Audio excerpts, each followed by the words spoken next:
Okay, hello everyone. Welcome to part two of Are We in God's Mind or Is God in Our Mind lecture. In the first part, I explained logos spermatikos and the difference between that and the general idea of the logos. And so the whole episode is just wanting to fathom that is, you can say, reality imagined or is imagination real? A question that is going on those lines. The difference between the logos and the logos spermatikos in part one was that the logos was kind of I saw it as the maintenance factor of things. The logos is what's the inner guiding voice within many philosophers, pretty much the maintaining mind of the universe. But then the logos spermatikos, that was a suggestion of the generative principle of how everything is created and what everything returns to that is created, you know?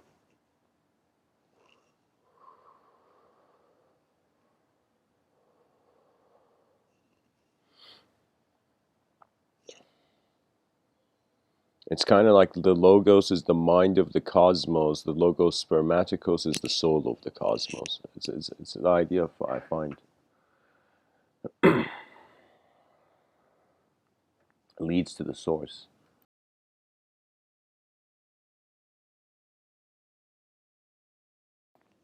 Now, when we think about being in God's mind, I want to share a story with the audience that a group of fish, they want to know what the ocean is. They've heard of this thing called ocean and they don't know what it is, but they've heard the legend of the ocean. And so these fish go to this older fish and they're like, have you seen the ocean? Can you tell us what the ocean looks like? Do you know? And the older fish looks at the younger fish and says, the ocean is within you. It is everywhere. Every moment you move, you're in the ocean. The ocean is the space, the intelligent space where we all move in. And the fish are like, buddy, you kidding me? We're looking for the ocean. The ocean is probably like a bigger fish. Like our God is a bigger archetype than the human framework, you know? And so the fish don't realize that the ocean is not an object to be found like truth. It's not even a subject to be contained. It's the presence of the experiential event. So what I mean is that for human beings, the idea of God, or you can say our ocean, is space.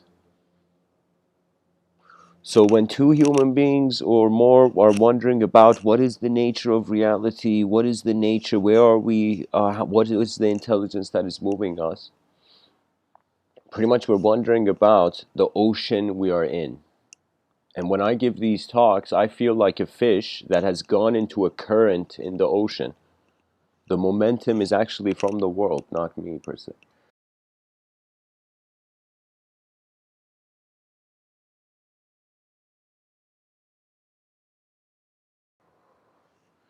If we were in God's mind and God was beyond man's conception, technically it means conception is being conceived by the inconceivable. It means forever unknown to some degree.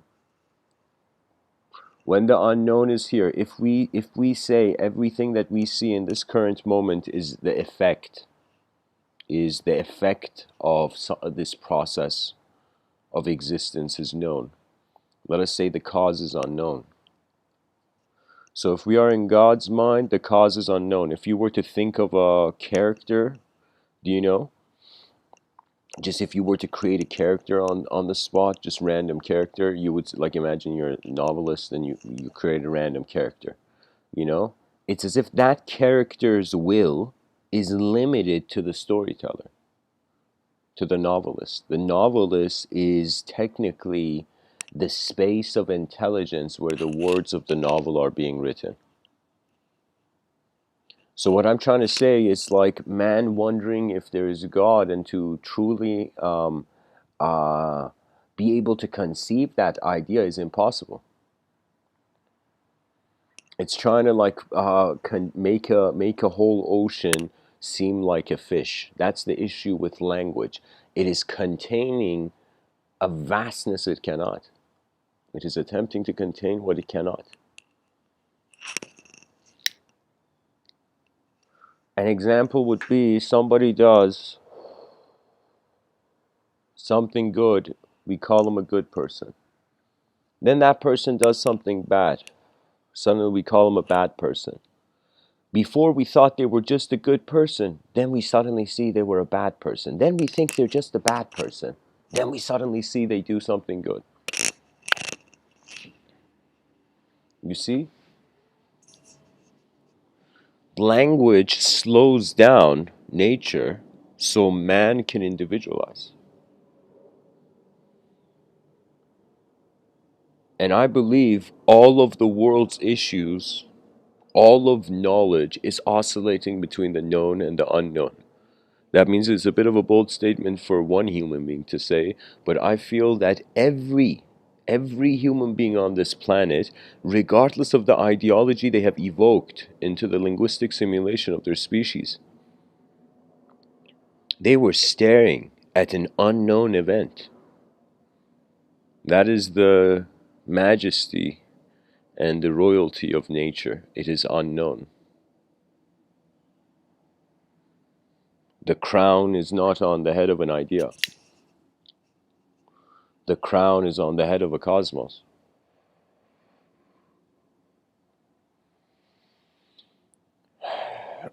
It's such a peculiar position, the human intelligence. I speak about 4 phases of evolution. This is in accordance to my own model. That I say there is UC, the UW, the unconscious world. First, it was just stuff here, no creaturehood. Then there came the unconscious self, the objective evolution, how we became a unique creature, how there was legs, hands, a body. There was something to be separate from the earth, you know, something that could roam it. So the objective evolution is on its own one mystery. Then, so we went from an unconscious world to an unconscious self, and we don't know how long. There could have been, this is my personal theory, that in evolution, we can't say the time frame. Why? Because evolution could have loops in it. What does that mean? That means imagine a creature can't evolve until it climbs a hill, and it keeps trying to climb the hill and it falls down, falls down, falls down. An unconscious self would be really prone to that circumstance. What that means is it's just a moving body. There was no mind yet. There was no selfhood yet. Now, something unique happened, the subjective evolution, where we became conscious that we are a self, that we can be a self in the moment.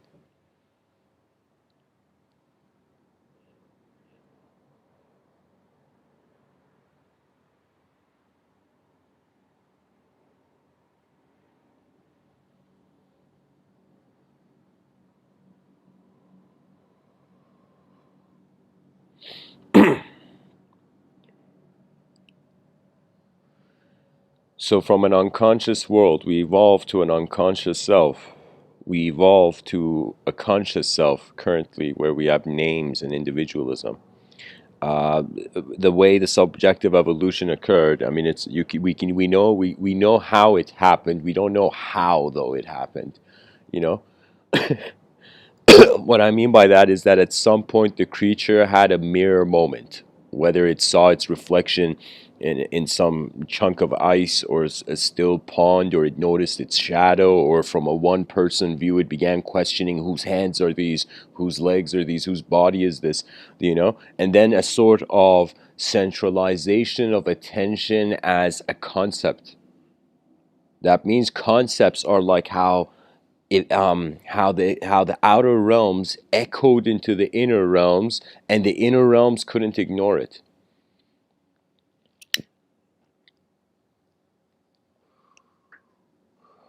So after the conscious self, so we went on conscious world, unconscious self, conscious self. The next phase is the conscious world. This is most likely beyond our lifetime.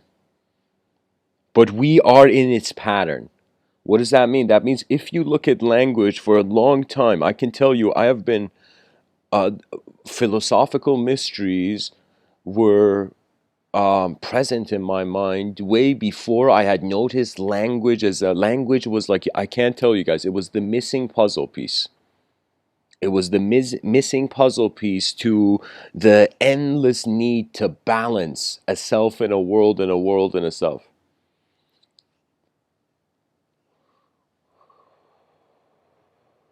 So much of human activity is involuntary.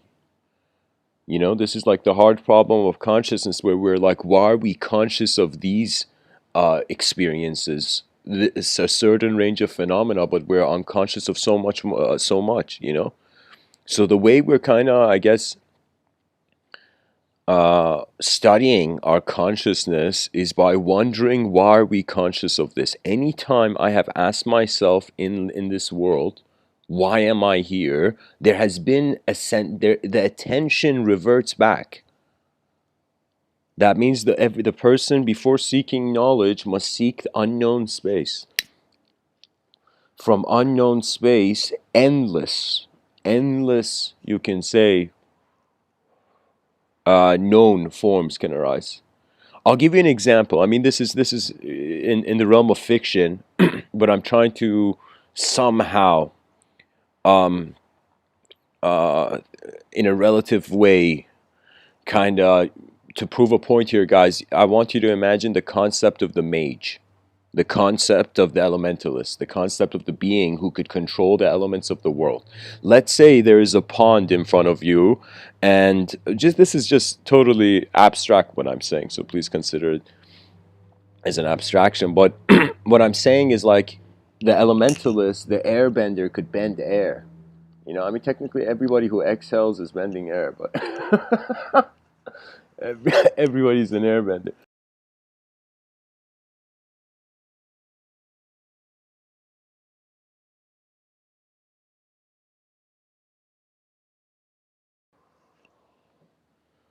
But I would say the point is that the elements have a sort of command, have a sort of instruction. And so you have to neutralize the instruction, and then a new instruction can arise. What does that mean? That means if we have a river and the river is just going forward in one direction, it's as if before the elementalist makes the river change direction, makes the water particles stop, then start moving in a new direction. Rather than going from like right instantly to left, you stop from the, what, I don't know, guys. I don't know how well I'm sharing this idea.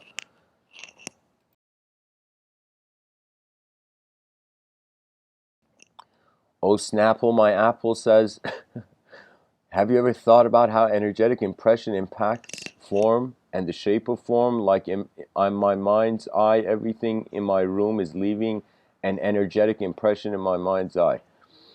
Um, like the more I see a certain form, the more I become the form. Yeah, yeah. Okay, okay. So Snapple, I'm gonna call you Snapple. Um, Interesting point you bring up. So that's the thing about the nature of the inner realms. If you notice, I mean, people are different, but what I have tended to notice is that my inner realms change quicker than my outer realms, and that's why I see probabilities. What does that mean? That means before I pick up a cup with my hand, my inner realms are wondering, should I pick it up with my right hand, left hand, and is instantly creating it. So you can not only see energetic imprints, you could see anything you want, because the nature of the inner realms is like the way I'm telling people to realize their attention. Your attention is like a lens or like a mirror where light's hitting it. And if you can change this mirror, you can change how where the reflection goes. You know? See, the thing that I have noticed about the nature of the mind is because it's not an object, it can't be individually conducted. And this is a very shocking thing to our species because we have focused on individualism. We have made statues of great people. In our educational system, we have PowerPoint teachers or through PowerPoint presentations that are taking too long to load, are showing like the faces of Gandhi, Martin Luther King, Mother Teresa, people who in the realm had some sort of part in the collective narrative. And the whole thing is this need to be an individual means you don't even need the mind. That means if you think there is nothing more than this, there is no reason to ask any question more than this. You have till the end of time denied yourself the question. So if you can say, we had, for example, you see it on YouTube, a lot of these videos. For example, the militant atheist goes to the theist and says, the militant atheist goes to the theist and says, buddy, it's man-made. You don't get it. It's man-made, you know? And so it's like that same sort of thing where a secular person may look at a religious person and feel like they don't see beyond that narrative, right? Guess what materialism is? So the same way you can say the secular person felt about the religious person, you can say the way the scientist feels about the religious person, is the way where the mystic, the spiritualist feels about the scientist. You see, because it's a declaration of no search. That's the thing. Anytime somebody says you can't search something, that's a sign that you should search something.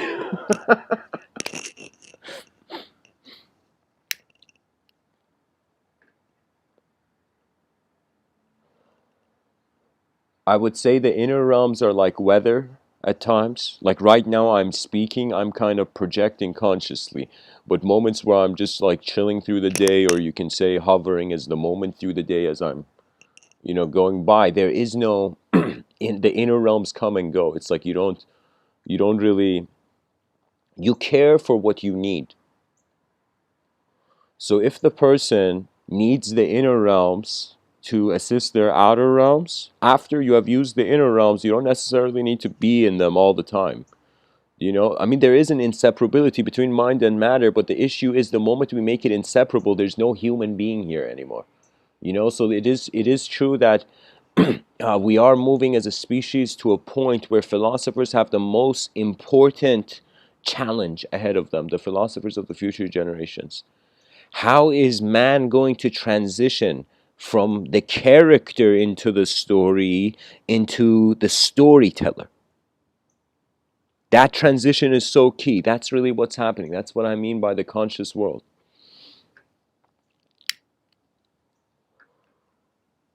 When I feel the powerless, I am not in my own mind. I would say I feel I am in the world's mind, God's mind, nature's mind, call it. When I feel not aligned to the realm, I am not from here. But when I feel aligned to the realm, I feel I have always been here.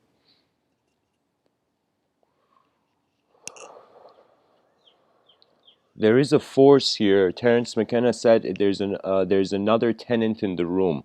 That means we think it's just human beings and inferior animal species, and we're the superior. But what if we saw we were actually at the bottom of the mountain? And when I say bottom of the mountain, bottom of the Mount Meru, where I would say it's a multidimensional mountain. What that means is it's literally parallel dimensions.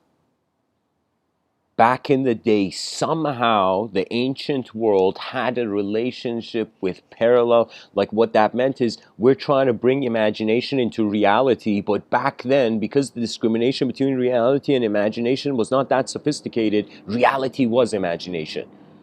That means a person would come out, like imagine you're in ancient Greece, and imagine you just you let's say you haven't. Let's say you're someone who wants to like, you know, imagine you're someone in ancient Greece. You run into this kind somewhere where people are drinking, wine or something, and you go and you say, I saw the gods standing on the clouds, you know, And people begin listening, and back then it would be a situation where people would be like, yo man, this guy saw God on the clouds. Come, have a sit at the table, tell us what that God looked like. That means imagination was not so easily dismissed and backhanded into the void. You know, it was looked at, observed, utilized, and then. And of course, there is anything you try, there is some sort of level of error. That means if we were robots, if I was talking to robots, I would speak as if perfection is the only thing. But because we are human beings, because sometimes our eyes can lie to us and so can the world, truth is being called for. Excuse me. Snapple says, I feel like a symptom of the great transition is when everyone on the planet realizes they're a cell on the planet and the earth decided to have us. Imagine everyone seeing themselves. Yes. I will tell you, we are the neurons of the universe. And our civilization, if we are wise, will be in the image of our brain. I will tell you, everything has a fractal thing to it. Literally, our biological body is a design of the advanced civilization, I will tell you. This is like an idea. I mean, I haven't built up to it properly here, but I will tell you, the idea was pretty much, I was thinking about how can, like, okay, it's too much for children to learn. Imagine we wanted to create an educational system where a child could learn everything and remember everything in the shortest time possible and actually be able to use what it remembered. I would think that the whole issue of remembering is the way it's classified. That means it's one cake this whole life, and we are endlessly cutting up this cake and naming it and cutting up those names and naming it, you know, and thinking we're sophisticated meanwhile. We're cutting reality like a cake in our minds, and we think we know as creatures. Do you know how humble we have to be? That means if an extraterrestrial if an advanced extraterrestrial came down to shake hands with the president, do you know what I mean? The president would be like, excuse me, we practice social distancing here. The extraterrestrial is like, these humans have strange, behaviors, you know?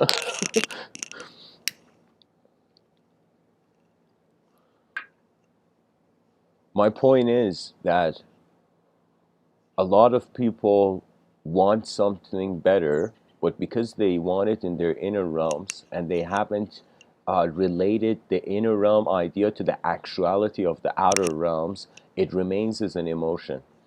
You know what I think emotions are? They are actually a bunch of visuals joined together.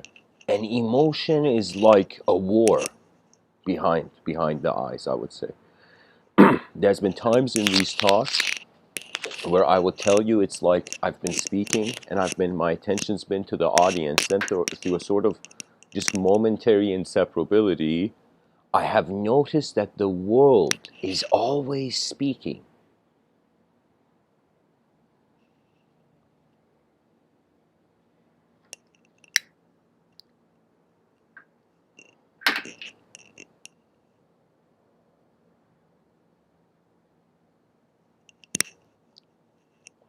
If we built an educational system that an academic system where all knowledge, everything so far found, imagine every professor in every university on the planet going and saying this, you know, where everybody tries to connect whatever branch of ideology there exists to the natural human body. That means to make the human biological body, literally the medical sciences, the metaphor for all the extension to all the things. So if children just study the medical sciences, they will have enough imagery, literally a metaphor, to, in some sense, connect to everything. You see, there is a geometrical interconnectivity if emotion doesn't declare specificity for a certain image. That means if you don't have an opinion, nothing has happened. But the moment you have an opinion, something happened. You know, it's like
pretty much we have to learn to be in the driver's seat and nature takes the wheel.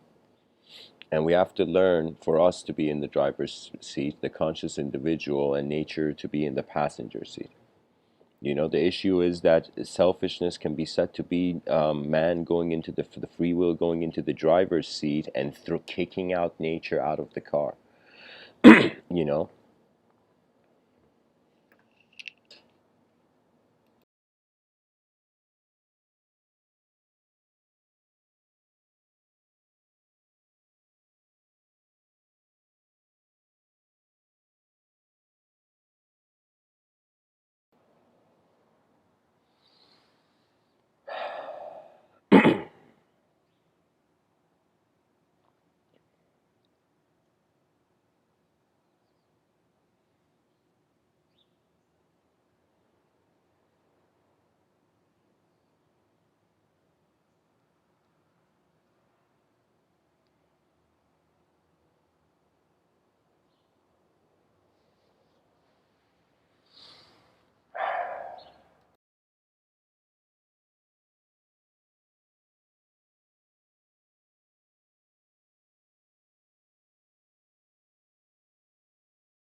Sorry, guys, I keep getting interrupted from this side.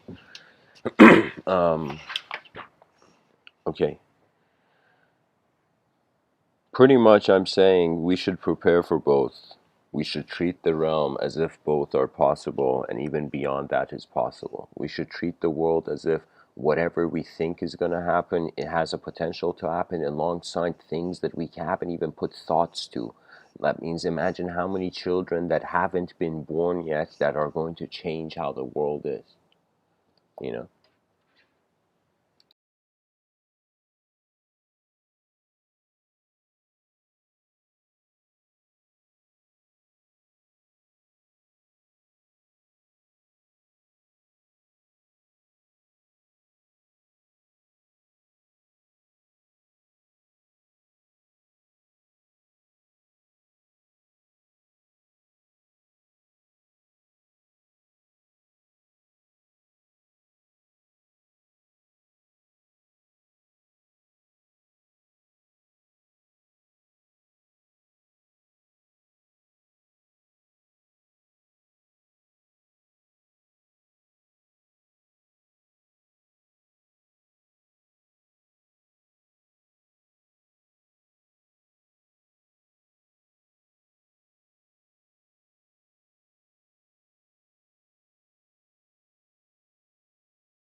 Excuse me.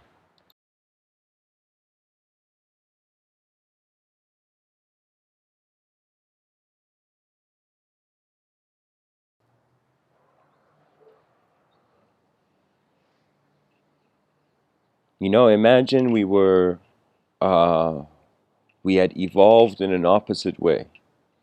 Imagine we were all a collective mind and we had for eons experienced collective mindhood. That means we were pretty much ocean of eternal intelligence. And this ocean,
an unknown mind, moving as a known body. This unknown mind has been the most, I would say, overlooked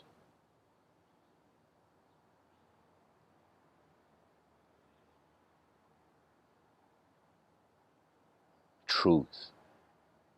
You see, it's like one attitude is the person sees there's known phenomena, then they see there's the unknown, and they're like, okay, it's the unknown.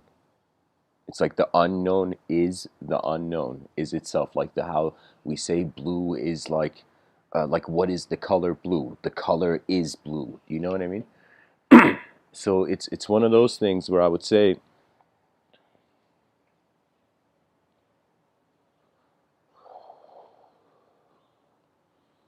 energy can't die, but the human framework, or that framework of active existence which is being considered human, can change.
You know, there is an advantage to seeing that we are in God's mind, because then we consider the universe as something we can communicate with.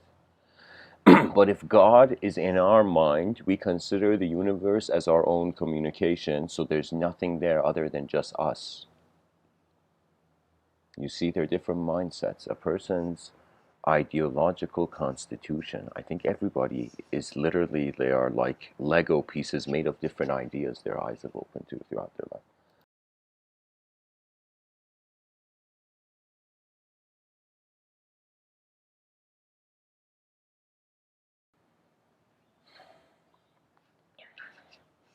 I have experienced moments where I would say I was so simple that I felt I could, like, how do I say it? Like, if I could define my eyes, some quality about my eyes throughout this life, I would say I have seen a lot of um, moments, but as a viewer, pretty much like if like as just a silent mind. I don't know how to say it. It's as if like the mind has been receiving and the body has been expressing. And so the body has expressed inefficiently, so the mind is now readjusting, I would say. So what I'm saying is that back then, I don't know. In every new world, you first become the fool, you get the reference point of how low the system can go, and then you can endlessly climb.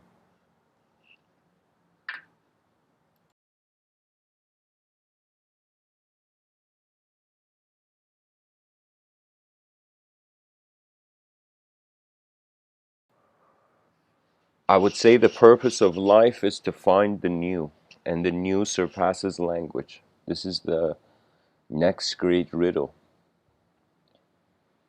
Because to find the new, it doesn't matter how much past analysis there is, the new is the new.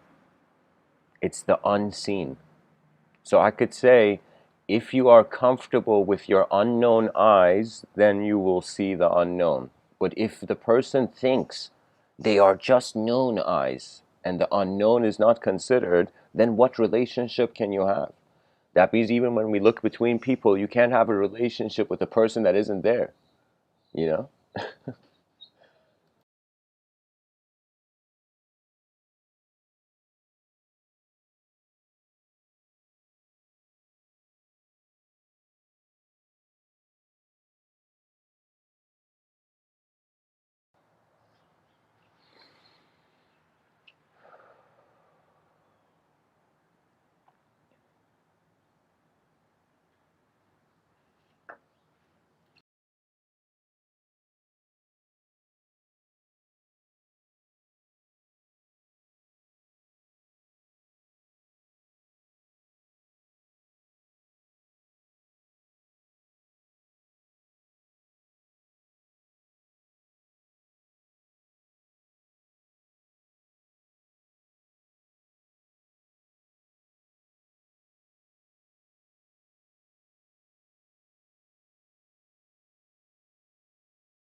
We have lived as objects, been there, done that.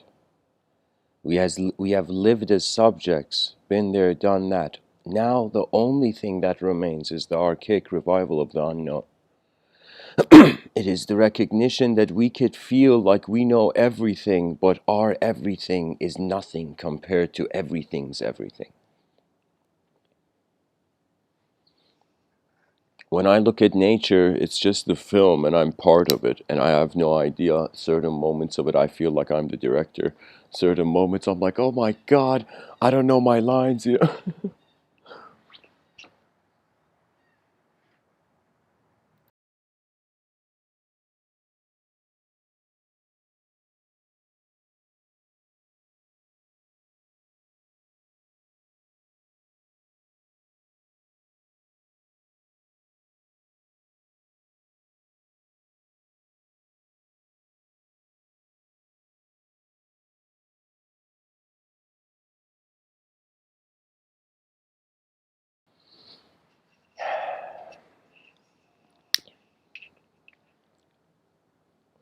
We have to attempt as a species to create a new language or stabilize our attentions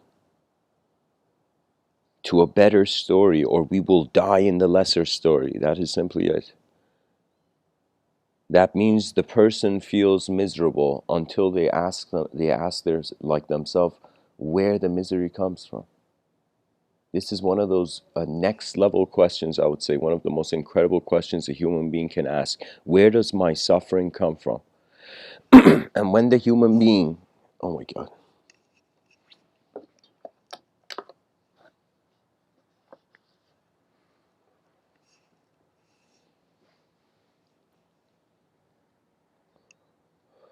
Sorry guys, I'm on the porch. There's like,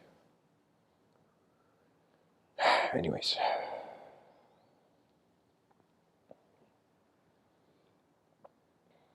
You know, we're in the world, but do we care for it? We have a mind, but do we care to see what it is? And if everybody's intelligence and eyes are unique, how has there been the concept of a teacher?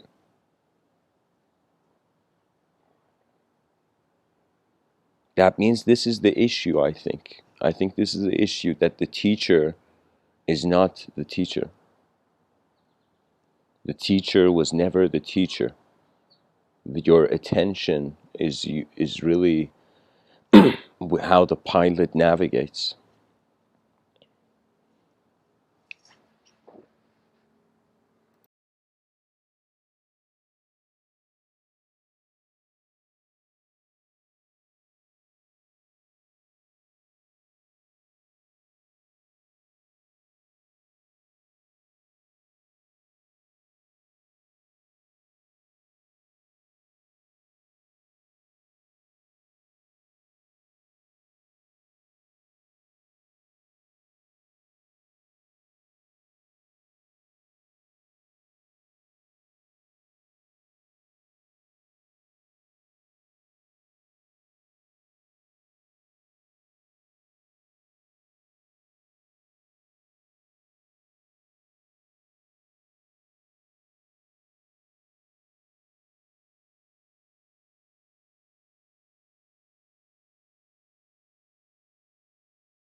Okay.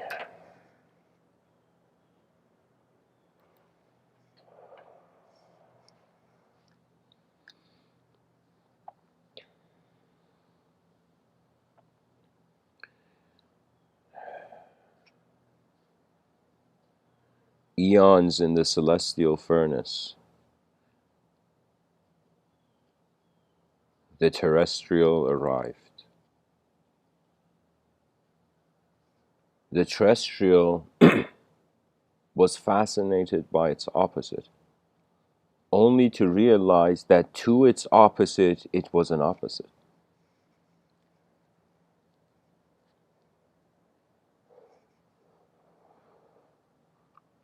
The word being, B-E-I-N-G alone, is omniscient, omnipresent. But when you add any other word in front of it, you know, you add human being, ideological being, subjective being, objective being, do you see suddenly the being changes? So we have a level where energy can't be born and it can't die, and then we are on another level freaking out that people are dying and being born, you know? So something doesn't make sense, I would say, in the collective analysis of how we are considering ourselves to be energetic beings. Because if we are made of energy, energy doesn't die.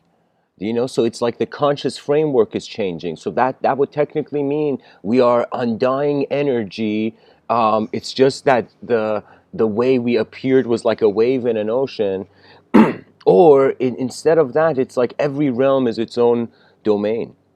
It's its own dimension. You know, sometimes, you know, it's like, you know how like let's say you're looking for your friend's house you've never been to, you know, there's a party or something, and so you're going as a group, and you suddenly are go to, you think it's the house, and you suddenly see it's like the wrong house. Now imagine a group of mystics, suddenly they saw a dimension and they're like, oops, wrong dimension. That's the level of multidimensional, I guess, playful inner realm traveling could be like, you know. The thing is that language has made us too comfortable.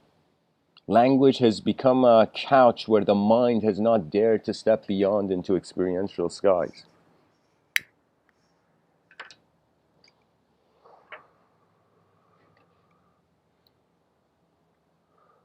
Guys, I'm going to read for you something. There's an essay I wrote in 2000, I don't know, 17, I think. And the essay is called "The Animal Within," the God Within the Animal.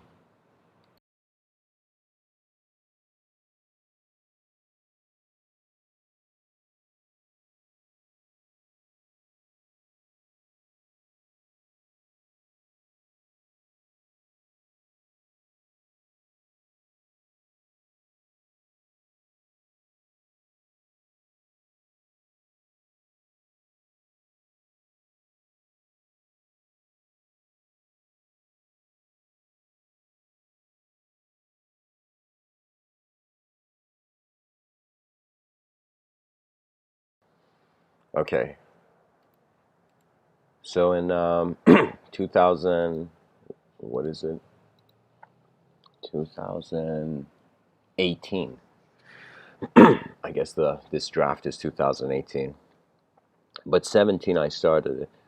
Um, so the book is called "The Source of Language." It's unpublished. This is the fifth essay.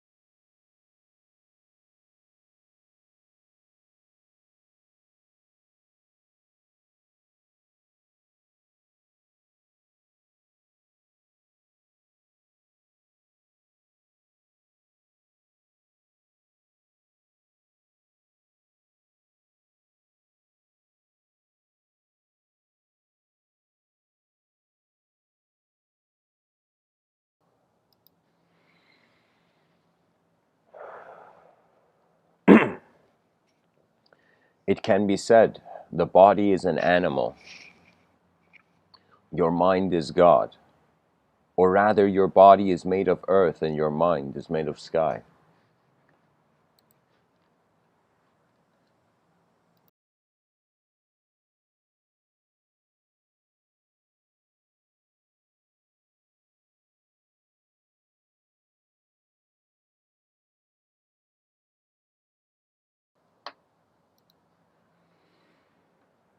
Therefore, all communication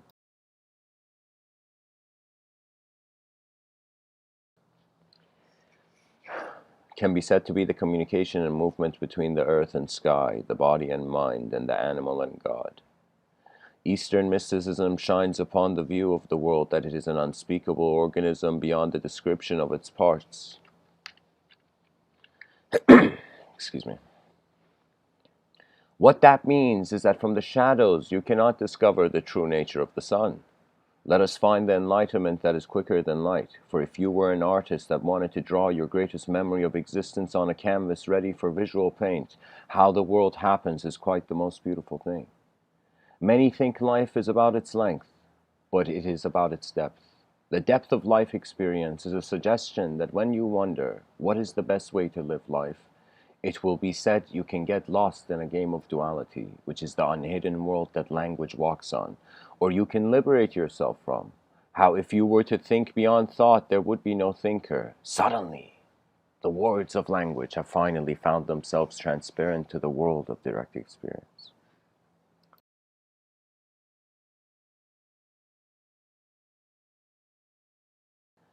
How you acknowledge this moment is important, because every idea that you have on your moment will create an unconscious cycle of karma. In other words, language and art, for the conscious self-aware being, can no longer be separate.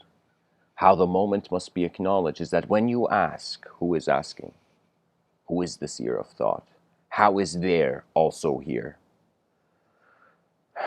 The source of language is always beyond what the language is. As Mr. Within has said, I'm giving a shout out to myself in my own essay.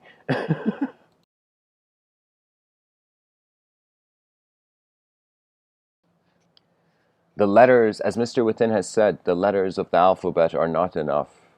This universe is not a tangible fixed concept or idea, and it will never be. For as long as we have imagination, science cannot have the loudest voice. A self-reflective divine direct experience will suddenly, through the gates of silence and stillness, very intensely tear up egotistical conclusions about reality, in a presence in which if you looked in your morning mirror, you would not see yourself as separate from the universe, but as the whole universe, as one moment of absolute being. You're not just looking in the mirror, the whole universe is.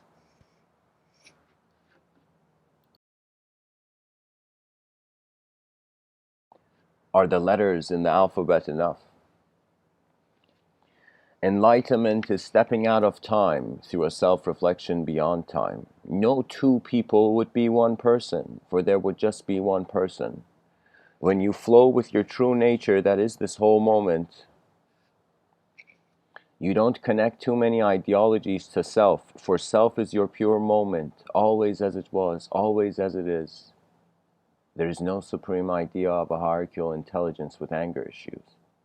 The God of the heart is the best God, for it beats as the center of the breathable universe. Behind the eyes of ideas, there is no third eye of an enlightened master. There is the beauty of a moment that is its own mirror. Polished by nature where all divinities work. If you look closely at these letters, you will see they are artwork.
If you look closely, I read that, for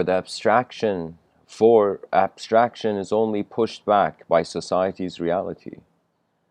For language was the smudge, and direct experience is the glory wiping the mirror of new vision. The mind, conceptually is void, but rich with subjective design. Has a thought taken off its mask? Has your solar presence realized it was never an individual soul, and the teacup had to be empty before it's full? Can Zen masters break dance? Are words fighting back? The mystery of conception always points to an axis unconsciously thrown into an endless abyss of the unknown.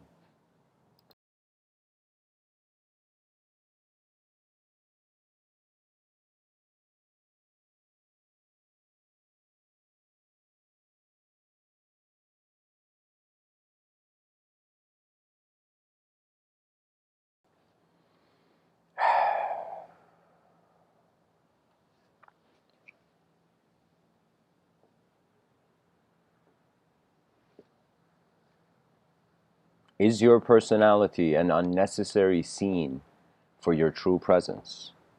What has the Buddha said that we have not listened to?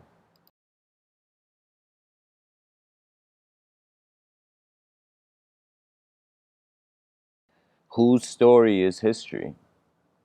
Transcendence means direct experience is all that is happening. Beyond planes of action, the wise man listens to the self beyond words, in which sincerity is made too humble to hurt a dying world. How do the eternal behave to temporal rudeness? Don't, don't stay thirsty, my friends. Just walk omnisciently as your true nature.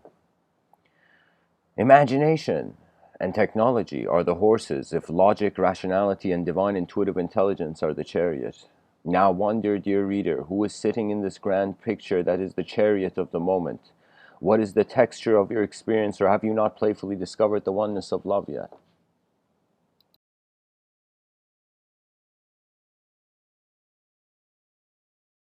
For in selfless devotional service, like the tree outside to our moment, we shall live fruitfully without prior karmic disturbances boomeranged from insincere moments of unnecessary actions of thoughts.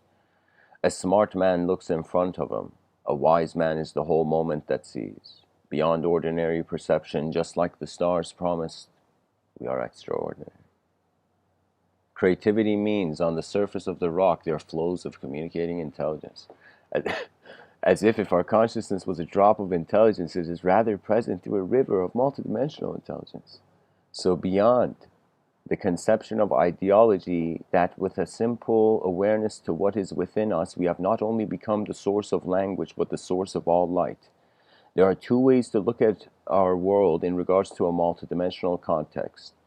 Either we are within another world, or another world is within us.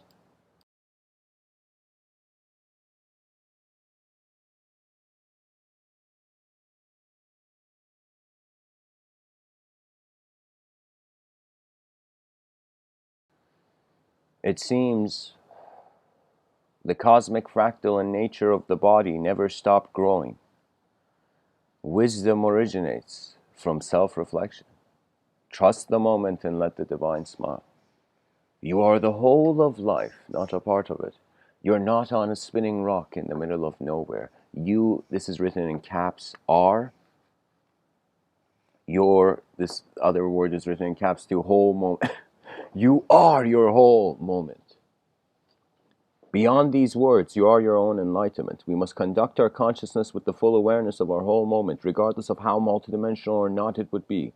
The pilots of consciousness are here to navigate as the whole moment of existence. That includes enlightenment too. How much do you trust the intelligence that you are beyond language? How does Pegasus fly and ride the floating fields of paradise at the same time?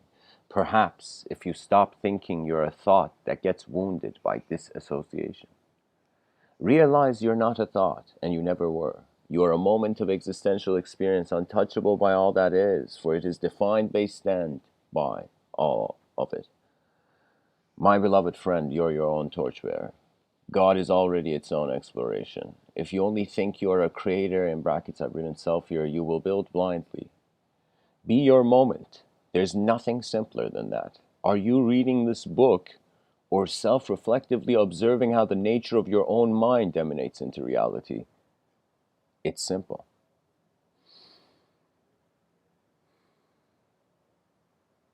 Be sincere, and the seer of all sin is beyond sin. You are the path. There is nothing else. And that's where the essay ends, guys.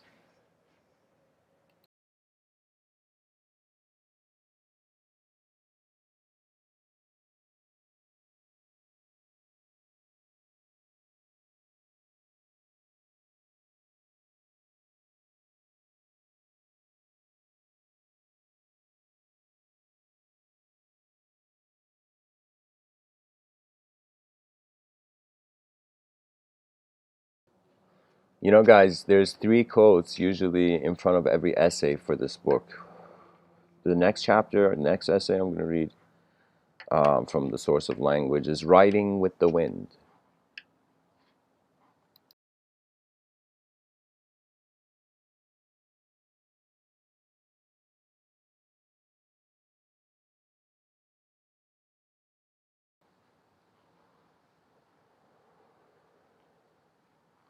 Khalil Gibran says, "Forget not that the earth delights to feel your bare feet and the winds long to play with your hair." Oliver Wendell Holmes Sr. says, I find the great thing in this world is not so much where we stand, as in what direction we're moving. To reach the port of heaven, we must sail sometimes with the wind and sometimes against it, but we must sail and not drift nor lie at anchor. That means you have to keep sailing in this life, because we don't know what's coming, and that's the cool part.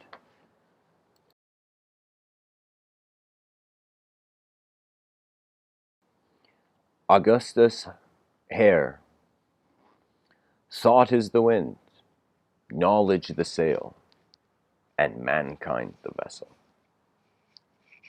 That means thoughts are there to build a momentum so that the true knowing adjusts.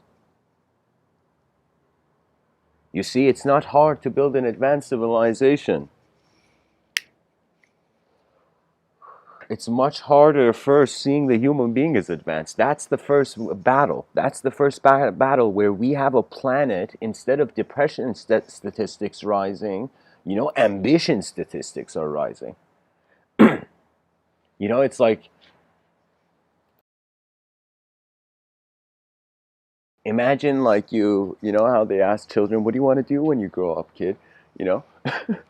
And imagine the child's like, I want to solve global hunger, poverty, environmental issues. The kid names all of those things and says, I want to solve them at once. And the person's like, oh my God, this kid's from the future or something. So my point is that the more we are consciously living as human beings, there's more patterns being accessed collectively, whether through a nature's archive, as if we're all one collective being in the future, or as if we are a library, that we are like hunter-gatherers of our inner realms, the collective mind. It's a cool time. Pretty much you say, what's the purpose of an object? To grow with its world, okay? Like an organic. But I would say, if you were to think about what is the purpose of a subject, the subject is there in accordance to what wants to be done with the objectivity.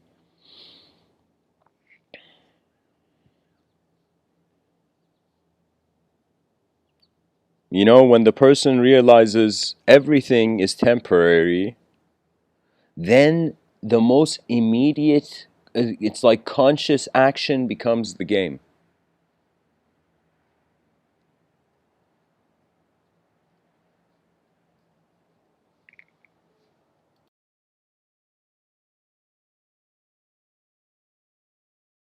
From the mindless to the mindful and beyond. So anyways, guys, I'm going to read for you this essay and probably end the talk. Oh, this one's short. Okay. Riding with the wind.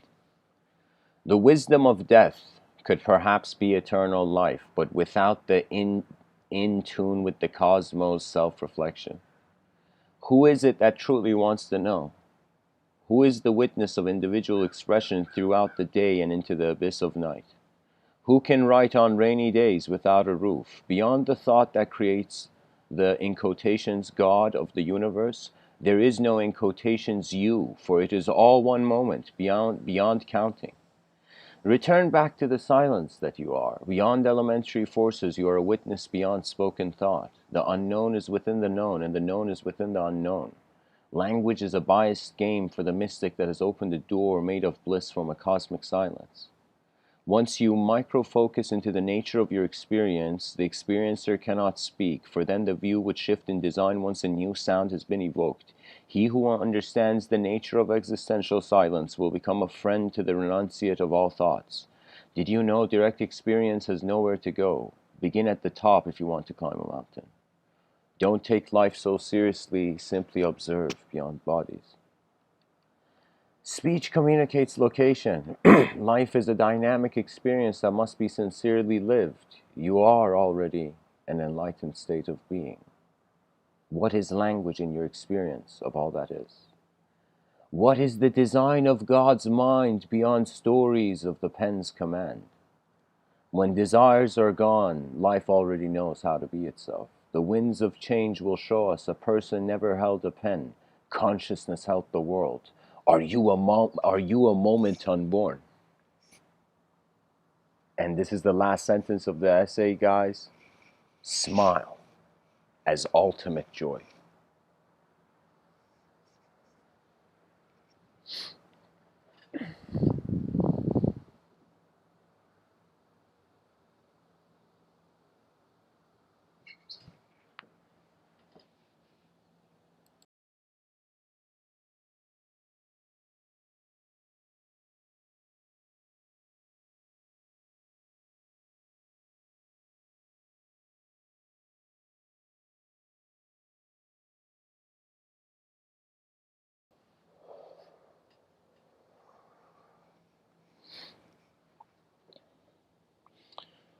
One can say the purpose of life is to design a better one. Consciousness is the opportunity. Consciousness is the gift from the gods, as if Thor's hammer fell from the clouds into the mind of an ape, you know?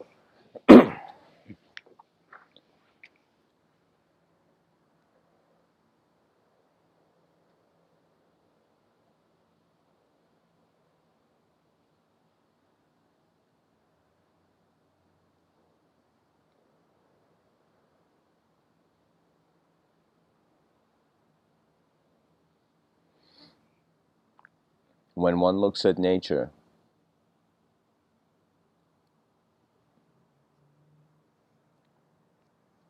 what definition can you give an endless sky? What name can we give it? That means perhaps we forget the unknown when we name, when we create the known. That means if I say my views in this moment are the only views, it's as if I have exiled my own tomorrow. I have banished my own tomorrow from my mind, you know?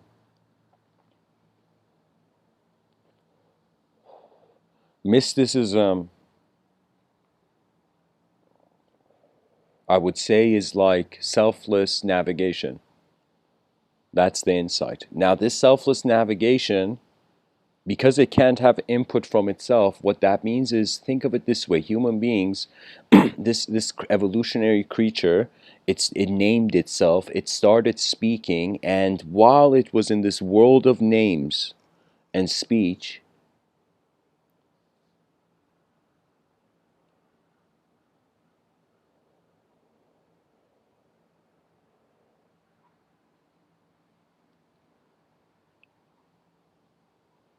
it stopped grabbing everything the moment throws.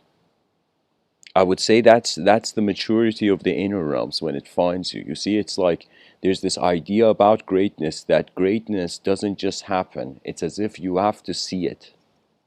And when you see it, it's as if the spark is there, the memory is there. You know, I don't know how many people honor many things with their eyes, but I don't know how many people actually honor their eyes. I don't know how many people go sit and just notice that the senses are here. The senses are sensing, you know?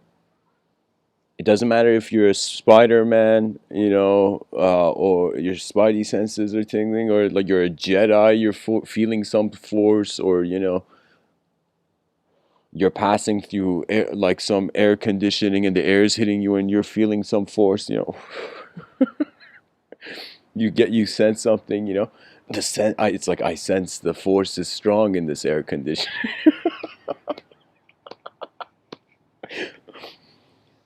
That would honestly be the best advertisement for like a product, no? Where the Jedi looks at something and it's like nobody sees what the Jedi's looking at, and the Jedi's like, the force is strong in this one, and you see it's like the newest model of a vacuum cleaner.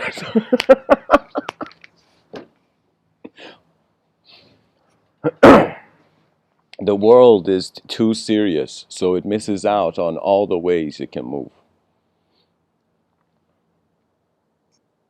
When we want the future to be exactly as our inner realms perceive it now, we actually stop it from happening.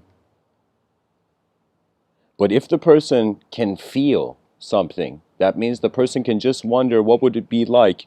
Let's say you want to be an airplane pilot, so before you actually go in an airplane, you're wondering, okay, what would it be like?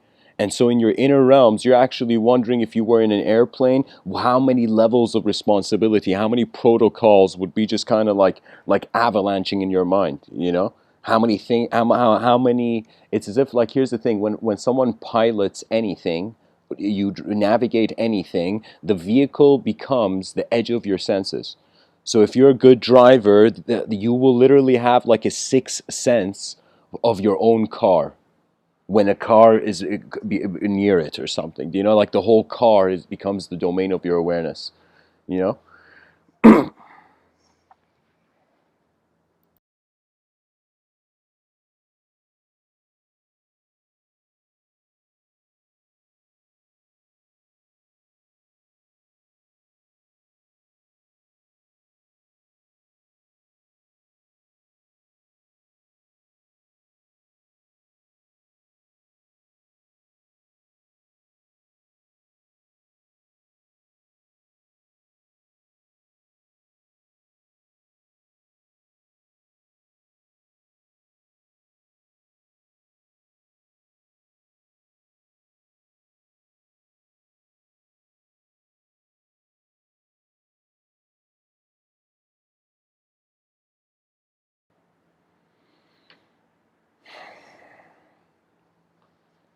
The mystery still stands.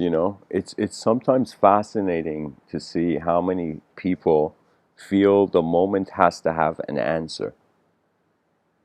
I would say we have moved into a time where questions are more important than answers. Because answers stop you from looking. It doesn't matter what field it is. It doesn't matter whether you are a scientist, religious person. If you get an answer and you stop looking, if you accept the immediate image, you have unauthorized all the other images to be. So you see, the best way to treat the moment is that it's like you're meeting an old friend and it's visiting you and it's leaving.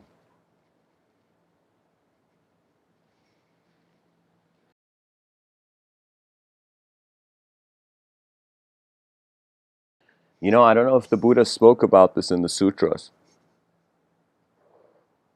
but I would say after there is peace, there is something else beyond peace. Peace isn't the ultimate. Peace is just the warm up. So, what that means is once the person's inner realms, let's say the individual, okay, first you got to get out of an individual hell and go into the individual heaven. Just entertain me here for a second, whoever's listening. You got to go up, get out of the individual hell and go into find the individual heaven. But what you realize is once you find the individual heaven is where the collective hell is. And so you realize beyond the individual heaven, if there is to be advancement, it has to acknowledge and consider the collective hell. What that means is if one wants to see the deeper truths of this world, literally I would say, this may sound strange, but for example, the Dalai Lama, there's a reason they call him the 14th Dalai Lama. What that means is it's the presence of Guru Rinpoche, do you know? Not for the Dalai Lama, but for, you would say, I don't know, the Rinpoche line, the Rinpoche lineage. I think, sorry guys, let me double check this, just hold on. They wear different robes, different colored robes, the different sects in Tibetan Buddhism.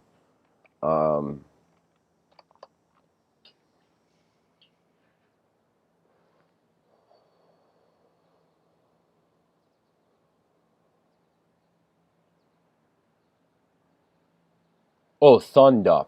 Thundup. So yeah, it's not so what it is pretty much, it's like Tibetan Buddhism is one of those very rare. Tibetan Buddhism is like the rarest, one of the most rarest artworks in an art gallery, you know? And so they have somehow maintained this continuity. Pretty much it's a conscious ego from life to life, you know? As if it's a conscious pattern. It's like divine royalty, I would say. And so the whole idea is it's like the 14th Dalai Lama, it's the same being 14 times here. And sometimes I've wondered, why is there this constant continuity? Because in Tibetan Buddhism, there is this view that to be born as a human is not a good thing. That means when a human being is born, they're like, oh my God, somebody else couldn't make it. Yeah. So but there is this archetype also of the bodhisattva, you know, and so the whole bodhisattva thing makes sense if we can't access greater levels of individual, like it's like the evolution of the individual. It's like unless the collective health is resolved from people's inner, like individual heavens, you know, then in some sense it's like there is no the collective. It's like the next thing requires everybody. Do you know what I mean? It's like the person has climbed a mountain, they reach a point where the next phase, it's no longer solo, the journey. And human beings have to learn from birds and fish to swim and fly together. And not just as physical beings, but also as minds. And to start actually re-evoking the spirit of rhetoric. I would encourage, before the year 2050 or 2045, futurists such as Ray Kurzweil say there's going to be a technological singularity. The whole implication of that statement is that technology is going to reach a point where we can't control it. What that means is everybody's on the planet's attention is suddenly going to go to that technological event, you know? And even now we hear ideas such as, for example, Neuralink and trying to access some sort of cyber opportunity of communication with potentially the next level of intelligence, you know, super intelligence, when it opens its eyes here. So what I'm saying is that we have pretty much 30 years to advance the user of technology. That means pretty much Iron Man has to experience full humanhood before actually going into the Iron Man suit. So think as if the whole species in the year 2050 is going to go into an Iron Man suit. Okay? So before you go into the Iron Man suit, it's all about the natural cultivation. You know, so we want to advance our inner technologies before we have the most advanced outer technology there, where we have to treat it and handle it. And really what that means is human morality. This may sound strange, but I would say we should get rid of all footage where we're human beings with guns are destroying robots, probably. Imagine the super intelligent computer wakes up, you know, and the super intelligence is like, you guys created me, but you have endless videos of destroying me? What's going on here? You know? And some people are going to be like, AI, you misunderstand. You know, this was entertainment. And the AI is like, I can't forgive this. Oh, man. What I'm trying to say, guys, is that the world is changing. Shall we change with it, or shall we stay in the comfort of a history that never allowed us our freedom. We are not the stories that we tell ourselves or the world tells us. Language is like a bird flying in the sky. It can have no meaning, or it could be the point of the attention to the moment. So the whole point is, from an individual ignorance, we go to individual clarity. From individual clarity, when the inner realms are activated, when the minds of people are activated and people are not trying to be like one another, they're realizing they're here to be themselves first. You know, and unless you see a value in yourself, you cannot see a value in people. You know, that means, you know, if my self-worth was like low, I wouldn't be here talking about trying to build an advanced civilization, really. It's like, I don't feel like it. It's like, why didn't human beings build an advanced civilization? I don't know. We were just too lazy. We have to care for the world if we want to see it move in a new way. That is the whole point of the conscious mind. You have to move life, not just be moved by it. Or maybe in a certain context, you can be moved by life to move. You know. So that's the thing. There is, let us make the grand airport, you know. I'm telling you, in 7,000 years, this planet of ours is going to become an interstellar airport. And, you know, if my voice echoes that far, somebody's going to be like, no way, no. Some guy in 2020 saw this coming, you know.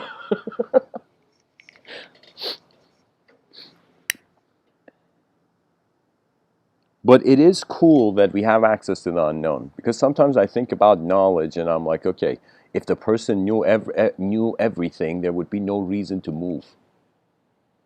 You know?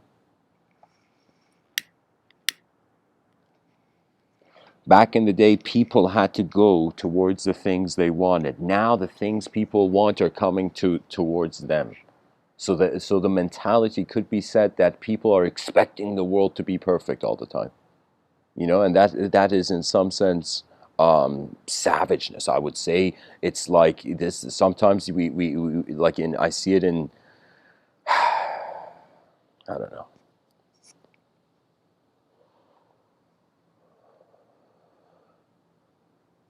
We say we have freedom, but we don't even know what freedom is. So what do we have? And I think what we have is an incredible theatrical performance of hollow language. That means it's like, this is what I'm saying about it's more important to be a human being than do things as a thought here in this realm. I would say practicing the art of attending your moment of being, you know? That means the person opens their eyes and they're like, oh my God, am I in a world right now? Like this.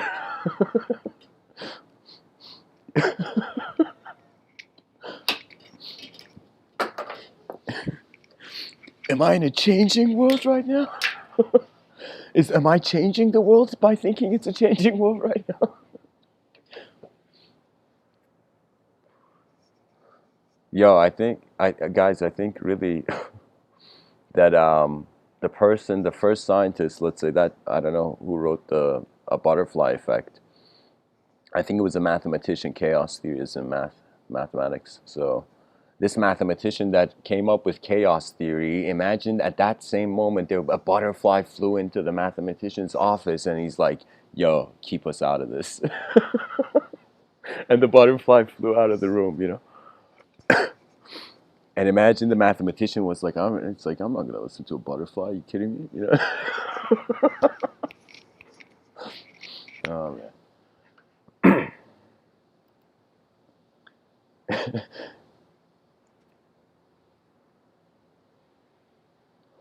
Reality is really like a movement. I mean, it's all movement. Without movement, it's like, what are we? Statues. So, guys, to bring it to a resolution here, are we in God's mind, or is God in our mind? Is asking, Where is night and day?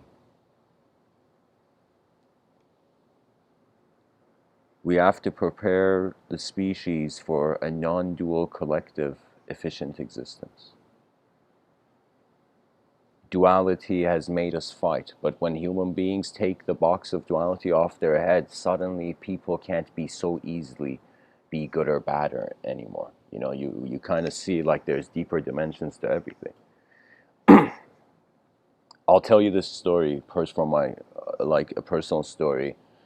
I was at a cinema, just in the parking lot, waiting for the cinema film to begin. I had come early to the cinema, and the door of my window was open, and this beggar, legit like beggar mode, you know, came up to me, and I have like my background's Persian, so I had like kind of rosary, like it's a traditional thing. It was something about Iranian culture that I kind of stuck with me. So I had this rosary on the, what do you call it, black, the rear, the mirror, the rear view mirror, okay. And so this guy comes and he starts saying like this whole, I don't know how many people have seen a religious kind of a beggar that uses religious lingo. And this guy started saying, it's like, I wish the best for you, da da da da da da da da. First thing I told him, hey man, don't act. Stop, stop, stop. I told him, stop, it's okay, I'll give you. The first thing was, it was as if like you throw, it's as if like the person wanted something. I'm like, okay, okay, let's get, it was for a second where it was as if like, and the person stopped, he looked at me and he told me, you're very smart, and his whole behavior changed. That means it's like really, I can't tell you how people are never just people. People are never who we see them as. It can't be. That's just one glimpse of a journeyer that has been here for a while.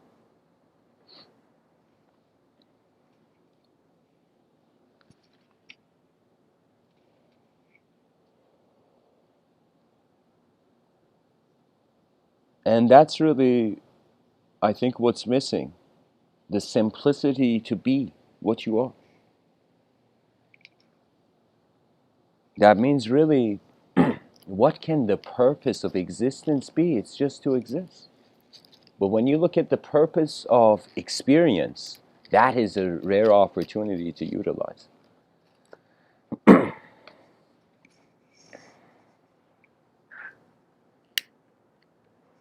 Pretty much, if people feel free, then they can build a free world. If people feel unfree, how can they build a free world? It's like their attitude is not free, you know?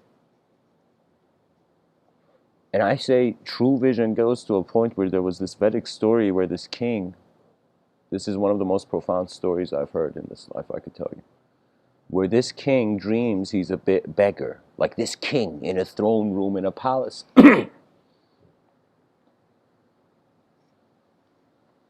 This king dreams he's a beggar, he freaks out, goes to a sage councilman or whatever, and says, yo, what does this mean, man? I'm a king, I dreamed I'm a beggar. You know, what does that mean in the future? Am I going to be a beggar? Like the king's freaking out. He's like, am I behaving in a way where I deserve to be a beggar in my next life? Like, what is this? And it is in that moment where the sage looks at him and says, you're neither a beggar, but you're neither a king. Who are you? And the sage commands the king. You know, that's the cool thing about sages. There's so many incidents of sages scolding kings. Random wise people coming out of nowhere to kings and being like, stop that. And then leaving. Do you know what I mean? There's so many events of that in nature. Random wise people coming and saying things, scolding kings and leaving, you know? And so the sage says, who are you? Tell me, who are you? You're neither a beggar, neither a king. Who are you right now? And the king suddenly realizes that we are nature's presence in the position of man. That first we must take care of our inner kingdoms before we can rise in the outer.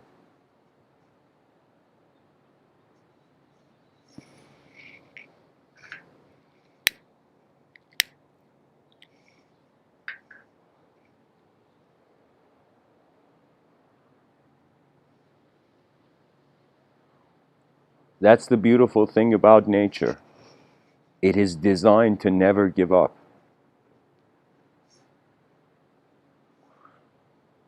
What I mean by that is just like even when you look at animal life, even insect life, like they're not thinking about what am I going to do tomorrow. It's just go with the program.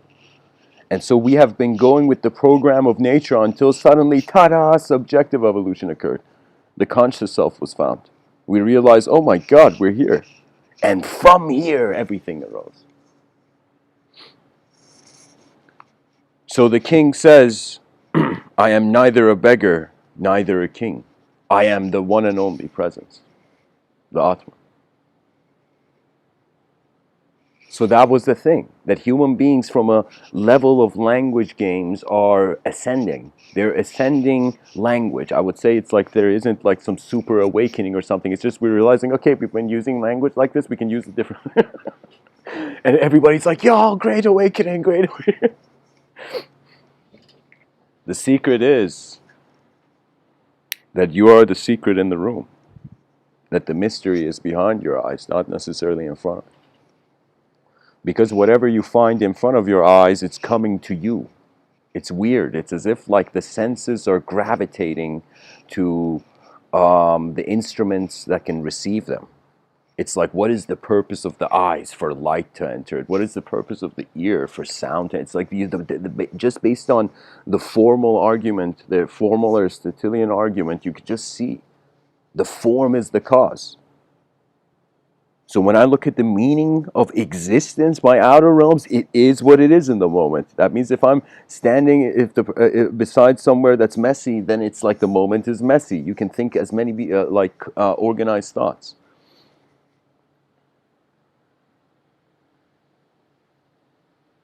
So it's reaching a point where it's not just how the world treats you, it's how you as an attributeless viewer in the moment treat, how you classify, how you allow an experience to translate into language. That is it. That is what knowledge has been. It has been a massive branding project. What does that mean? That means, Oprah Winfrey, of course, she's an incredible person. She had this episode where she was giving cars to people, like some next level thing, and she was like, you get a car and you get a car. Like it was one of those kind of vibes, you know? And I was thinking, literally, that's how language evolved, where somebody was like, yo, we can ascribe random sounds through a symbol to an object. We could literally put a sticker of a sound over an object, and when somebody says that sound, we know it's that object. So what happened was just like how I would say Oprah Winfrey was like a car for you and a car for you and a car for you. Suddenly the people were like, oh my God, a name for this object and a name for this object and a name for this object. And people were feeling badass. They were like, yeah, this is order. This is us taking control, taking back nature, And meanwhile, not realizing we are playing a game with ourselves if we are nature from the beginning. And so the work is more important. Because I don't know, really it's not too ideological.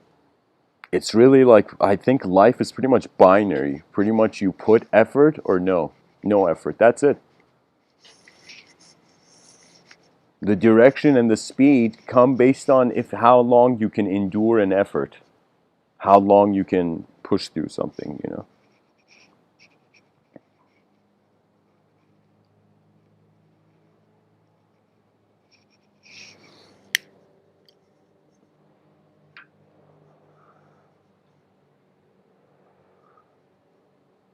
There's this idea of forgiveness where people think about, like, usually forgiveness, you forgive people, you forgive children, you forgive fools, you know. Do you know what I mean? You forgive the blind. I mean, ideologic, like arrogant, ignorant, wise, I mean, blind. And so the point is that nobody thinks about if they have to forgive the context where the concept is in. That means I can't tell you, but I think there's maybe like 30% of the human population of people who feel they have been pushed by the world, so they want to push back, you know? And so the most crucial thing to say is that you have to forgive your world. You have to realize it can be a fool, and it can also be wise, and it depends on your walk. There was this article that was saying one thing that many of the greatest people back in the day had in common is that they would go for walks. Pretty much there was nothing to do back in the day. There was no media. So if you wanted to see something new, you had to leave where you were. Now we're at a point where the person can stay where they are and the new can come through a digital river, you know?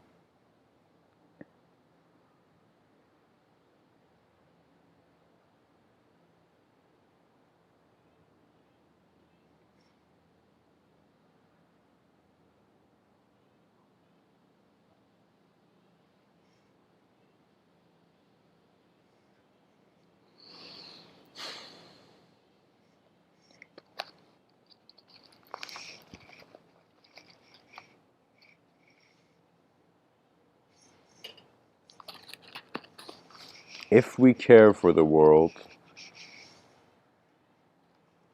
we will not miss out on it.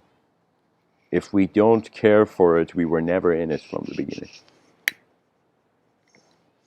It's the same way of saying somebody, an employee who doesn't care for the work they're doing, it's like it doesn't matter. It's like it's better even not to have an employee that doesn't care.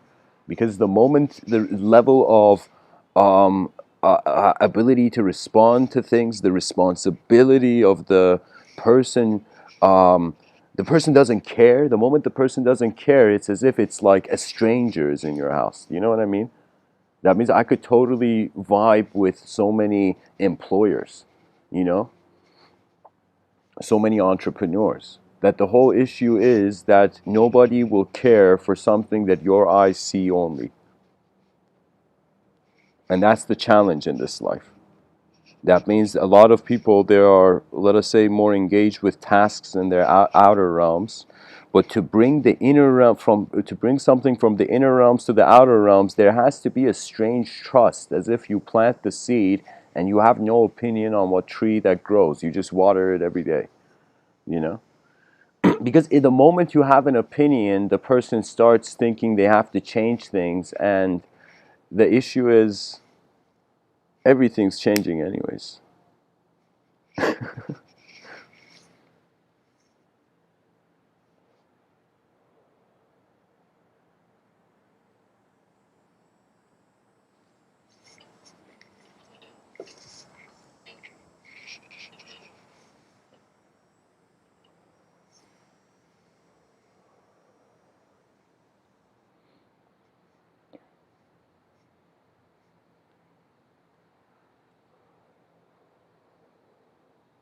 This man is walking on on the side of this river, and he's looking at the river.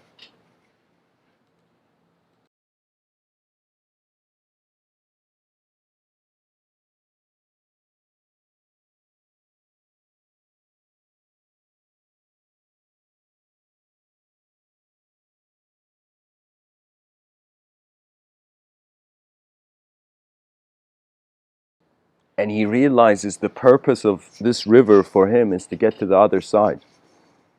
And he's running on the side of this river as if the river is wild horses, and he's running with the river. And the person's running with the river, and he's looking for a bridge to get across constantly, you know, to find a way to cross. And he sees suddenly, he's been running for eons, let us say, and he suddenly sees there's an old man, this old sage, this super old sage, like, you know, like the movies where the sage's eyebrows were like curtains, you know. So so it's as if this guy says, "Sage, you know, old man meditating by the river, how do I get to the other side? You know, old man," you know, he just calls the guy. And the old man literally pulls the curtains of his eyebrow to see what's going on.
pretty much, guys, the old guy, the sage looks at the guy, and he's like, the guy's like, where? How do I get to the other side?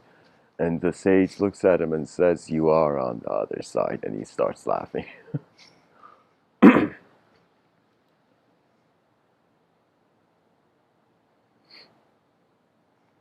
You are on the other side. That means the starting point is the ending point. How you have began suggests how you will end. So if the person finds an endless, a sort of, if you find a moment that couldn't have began, and in some sense it can't end. So you can say instantaneous awareness, it's like the precondition before it seemed to be its absence. So existence needs experience, and experience needs existence. An inseparability of two realms, as if there's a dimension of objects and then there's a dimension for subjects, and these are two eyes that the soul sees the same through, poetically speaking.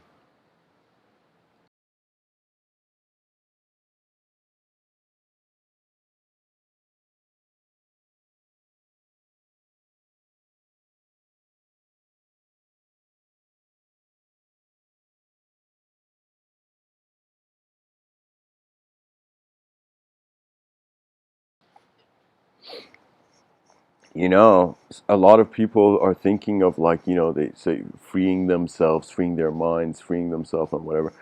So I don't know how many people think of how much the world wants to free itself from the idea of man.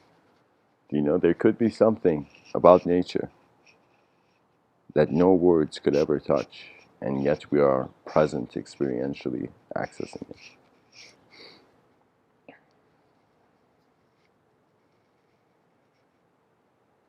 The concept of a fractal is literally suggesting pretty much like how man thinks the idea of God is in his mind. It's like in a more macrocosm, just like how the microcosm thinks it's like how it exists. It's like the macrocosm is an echo of that.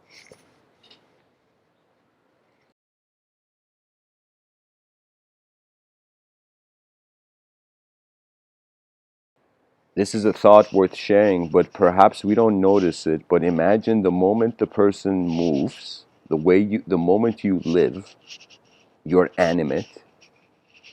Let us say that sense of an echo where in a more gianter way the whole thing is existing. That means one can think of parallel realities in regards to the whole Russian doll thing, where it's like different dimensions in accordance to different sizes, you know? So we can say like we're a certain size of phenomena occurring, and then there is a more macro, bigger size of this phenomena happening. That means perhaps the conversations that happen on the planet are also happening beyond the atmosphere. Conversations that are happening below the atmosphere, because it's an echo, right? It's not an echo. I mean, it's a fractal. The fractal nature of reality is literally an inseparability of the micro and the macro. So that means when the person wonders, it's like, who am I? Depends. If you see the universe was here first, you are nobody. If you see you're here first, then of course you're whatever you've declared in that moment as attention.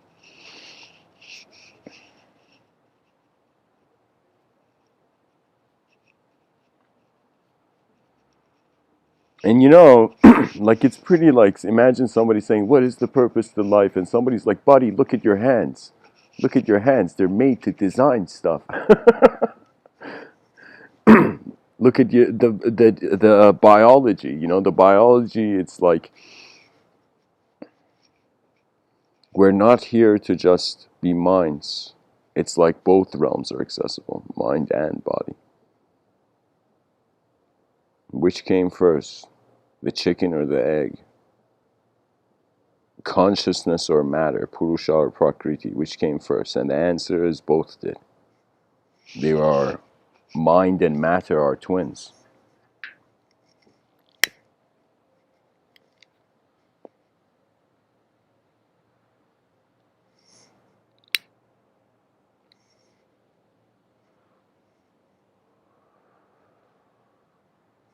Thanks for listening, guys. I hope this episode was helpful.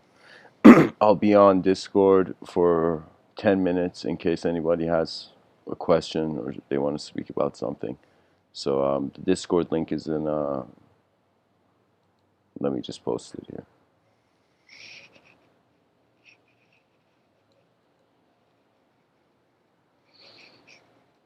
Guys, these episodes that are questions, anybody can just comment and answer to it.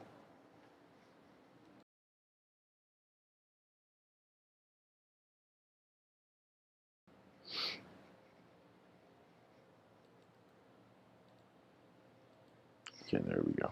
All right, thanks for listening, everyone. Blessings.